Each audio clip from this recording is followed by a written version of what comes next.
बिस्मिल्लाहिर्रहमानिर्रहीम। मैं आपकी मेज़बान किरण हैदर मदरसा तालीमुल कुरान की तरफ से आज हम जिस टॉपिक पे गुफ्तगू करेंगे वो शकियात नमाज का पार्ट 2 है, जिसमें हम जुज़े नमाज में शक पर गुफ्तगू करेंगे।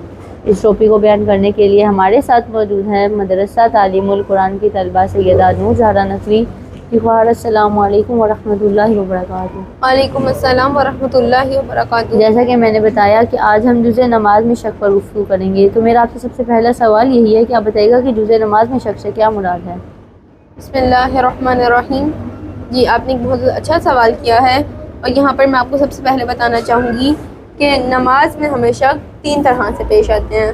सबसे पहले जुज़े नमाज में शक, दूसरा असले नमाज में शक और तीसरा रखते नमाज में शक। जुज़े नमाज में शक से मुराद है कि इंसान नमाज के किसी जुज़ में शक करे, यानी नमाज के किसी भी फ़ेल में शक करे। मिसाल के तौर पर कोई तशहुद में शक करे, सलाम में शक करे, अलहम्द में शक करे, सूरा पढ़ते हुए शक करे या नमाज के किसी भी फ़ेल में शक करे, तो इसे जुज़े नमाज में शक कहते हैं।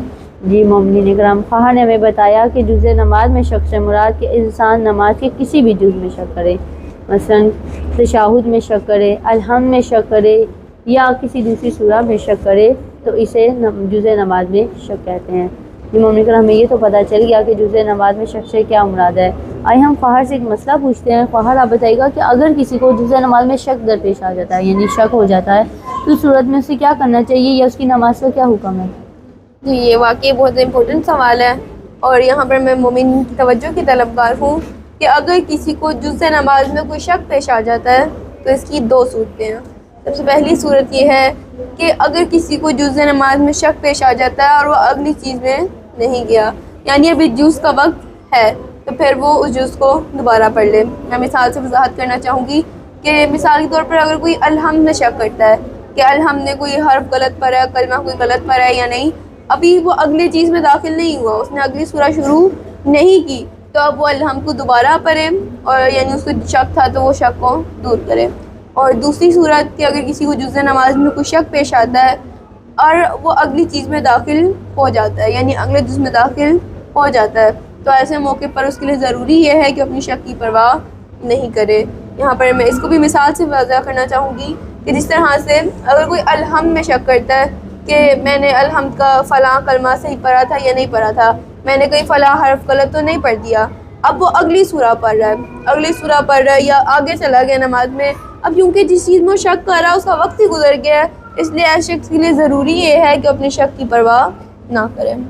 जी मोमिनीन इकराम, ख़्वाह ने बहुत ही आसान तरीके से हमारे सामने बयान किया कि अगर किसी को जुज़े नमाज में कोई शक हो जाता है तो उसी सूरत में उसको क्या करना चाहिए। ख़्वाह ने बहुत ही खूबसूरत अंदाज में बताया कि अगर किसी को जुज़े नमाज में शक हो जाता है तो उसकी 2 सूरतें हैं। सबसे पहले, अगर किसी को जुज़े नमाज में शक हो जाता है और वो अगली चीज़ में दाखिल नहीं हुआ, तो इसके लिए है कि वो अपने शक को दूर करे। मसलन अगर कोई अलहम्द के मुतालिक शक करे कि मैंने अलहम्द सही पढ़ी है या नहीं पढ़ी और वो अभी अगली सूरा नहीं पढ़ा, तो इसके लिए है कि वो पहले अलहम्द को पढ़ ले और अपने शक को दूर कर ले। दूसरी सूरत कि अगर किसी को जुज़े नमाज में शक हो जाता है और वो अगली चीज़ में दाखिल हो गया है, मसलन अगर कोई कुल्ला वहद में पढ़ते हुए शक करे कि मैंने अलहम्द सही पढ़ी थी या नहीं पढ़ी थी, अब क्योंकि उसका वक्त गुजर गया है, अब इसके लिए है कि वो शक की परवाह ना करे। तो ख़्वाह, हम आपके बहुत ज़्यादा शुक्रगुज़ार हैं, आपने बहुत ही आसान तरीके से हमारे सामने बयान किया। अल्लाह ताला आपकी तौफीक़ात में इज़ाफ़ा फरमाए। जी मोमिनीन इकराम, उम्मीद करते हैं आपने भी हमारे इस प्रोग्राम से इस्तिफ़ादा हासिल किया होगा। शकियात नमाज की मज़ीद तफ़सील हम अगले प्रोग्राम में डिस्कस करेंगे। तब तक के लिए अल्लाह हाफ़िज़।